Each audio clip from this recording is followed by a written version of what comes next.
La situación climática que ocurre en el planeta, con frío intenso en el norte y temperaturas abrasadoras en el sur, llaman la atención global, pues mientras en Argentina el calor hace difícil la respiración, en Chicago el agua caliente lanzada al aire se congelaba en menos de un segundo. Las bajas temperaturas registradas en el centro de Estados Unidos, asociadas con la masa de aire polar, son extremas. No obstante, los vórtices polares son fenómenos meteorológicos que se presentan en los polos todos los años durante el invierno, por lo que no son eventos extraordinarios ni están asociados al cambio climático, aseguran académicas de la UNAM.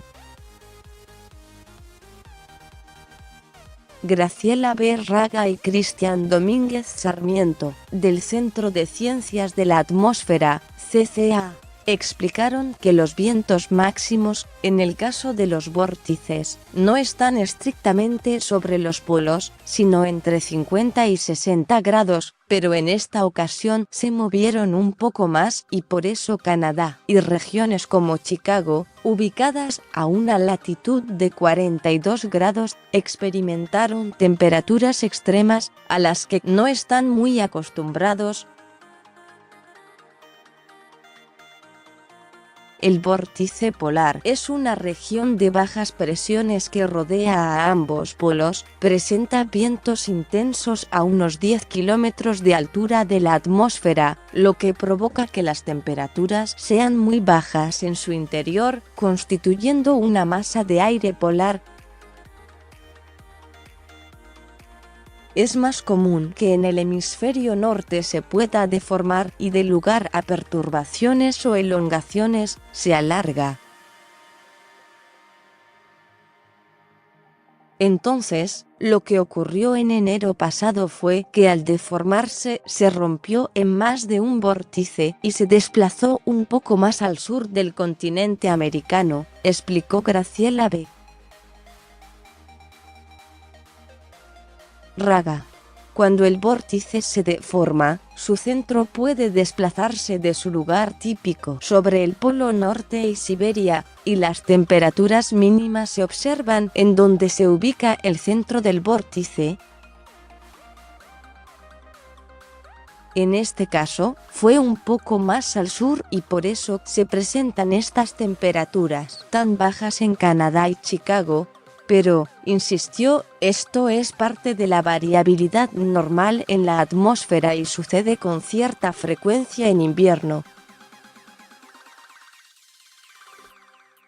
El hecho de que el vórtice polar se haya desplazado sobre algunas regiones de Norteamérica no significa que es más grande de lo normal, y tampoco es inusual que un fenómeno de este tipo se haya deformado y roto.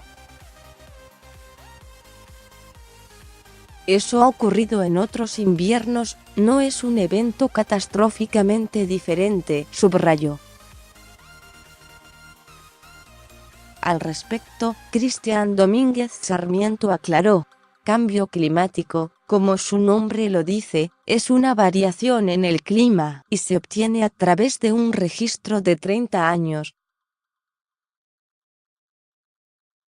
Estos rompimientos de los vórtices han ocurrido varias veces en el pasado y para asociarlos con la modificación global del clima habría que estudiarlos por más de 3 décadas. Las bajas temperaturas registradas en Estados Unidos, asociadas con la masa de aire polar, son extremas.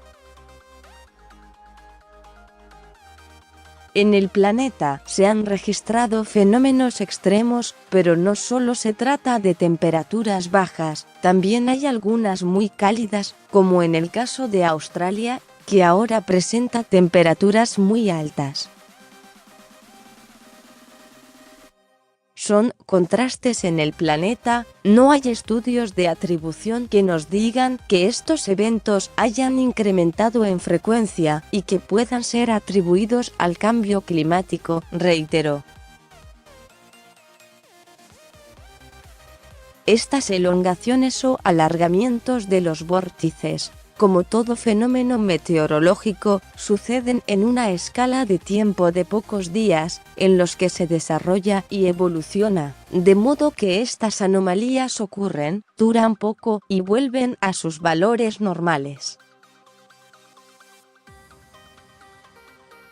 Esto significa que no durará todo el invierno. De hecho, el pronóstico indica que en los próximos días subirán las temperaturas, incluso la región de Chicago tendrá, la semana próxima, temperaturas relativamente cálidas para el invierno, concluyó,